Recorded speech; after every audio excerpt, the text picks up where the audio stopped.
জয় রাধে, জয় নিতাই চৈতন্য। পরম সচ্চিদানন্দ ঘন ভগবান শ্রী শ্রী নিতাই চৈতন্য মহাপ্রভুর অহিতুক অনুকম্পায় আমরা তার কথামৃত ক্রমবর্ধমান অবগাহন করে চলেছি।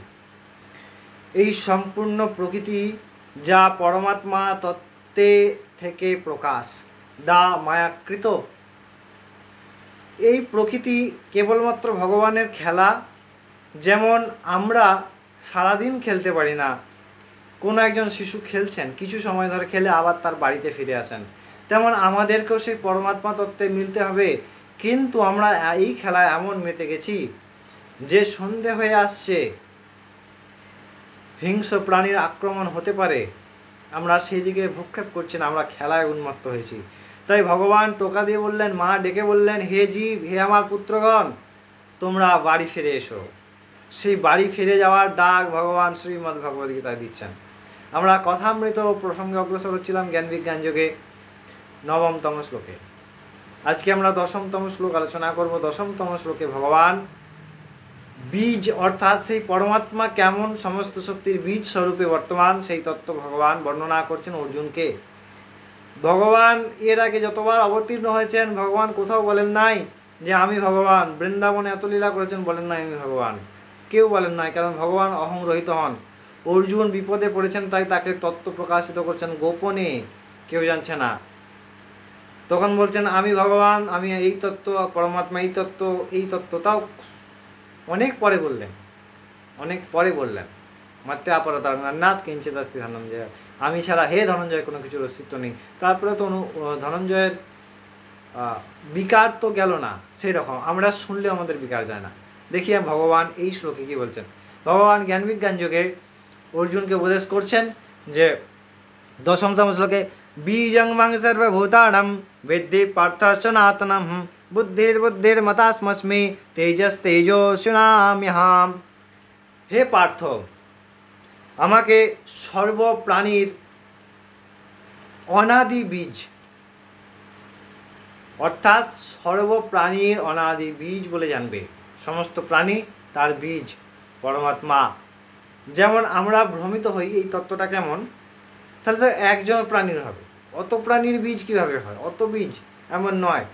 এইখানে কিন্তু বিষয়টি আলাদা। একটি গাছে যেমন অনেক বীজ হতে পারে একটি ফলে, প্রত্যেক ফল বীজ থেকে একই গাছ জন্মাবে, কিন্তু আলাদা আলাদা অন্য এই জায়গায় একটা যেখানে যেখানে বীজ পড়বে সেখানে সেখানে। পরমাত্মা তত্ত্বের বীজ হচ্ছে তিনি এক, অর্থাৎ যিনি আমি, তিনি আপনি যারা শুনছেন, আবার তিনি অন্য কেউ। সমস্ত জীব যত দেখছেন, গোস্বামী তুলসী দাস এইটিকে পরিপুষ্ট ভাব দিলেন কি না, জড় চৈতন্য ইয়ত জীব সকল রামময় যান।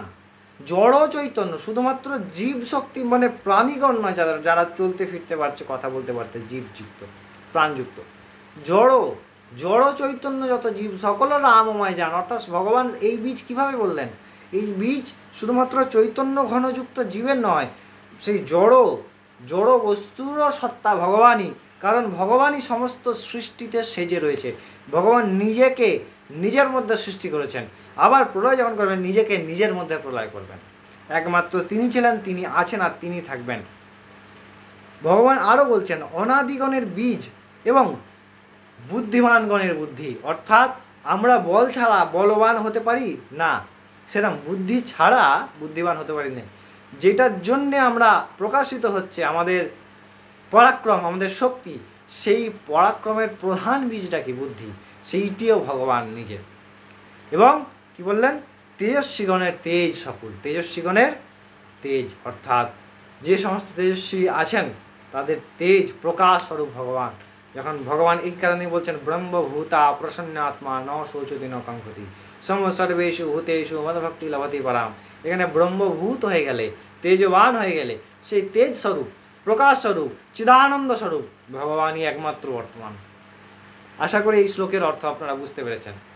কোনো প্রশ্ন থাকলে আমাদেরকে করতে পারেন কমেন্টের মধ্যে। অবশ্যই প্রাত্যহিক ভগবদ্গীতা একটি শ্লোকের কথা অমৃত আস্বাদন করার জন্য আমাদের সঙ্গে জুড়ে থাকুন। বৈশাখ মাসে অবশ্যই আমরা একটি ভিডিও দিয়েছি, বৈশাখ মাসের মাহাত্ম কী করবেন কী করবেন না। অবশ্যই গীতা পাঠ সবাই করবেন, হাত জোড়ো করে প্রার্থনা, খুব করে ভগবানের নাম করুন এই প্রচণ্ড গরম থেকে বাঁচার জন্যে। তার কৃপায় অবশ্যই আমরা এত গরমের মধ্যেও শান্তি প্রদান তিনি করতে পারবেন, তিনি শান্তি প্রদান করেন। তাই ভগবানের নাম করলে আমরা এই তাপ, জাগতিক এবং আধ্যাত্মিক, আধিদৈবিক, আধিভৌতিক ত্রিতাপ থেকে ভগবানই বাঁচাতে পারেন, ভগবান শ্রীকৃষ্ণ বাঁচাতে পারেন, ভগবান শ্রীরাম বাঁচাতে পারেন। শ্রীরাম এহি ঘনশ্যাম এহি, যিনি রাম তিনি ঘনশ্যাম। জয় রাধে, জয় নিতাই চৈতন্য।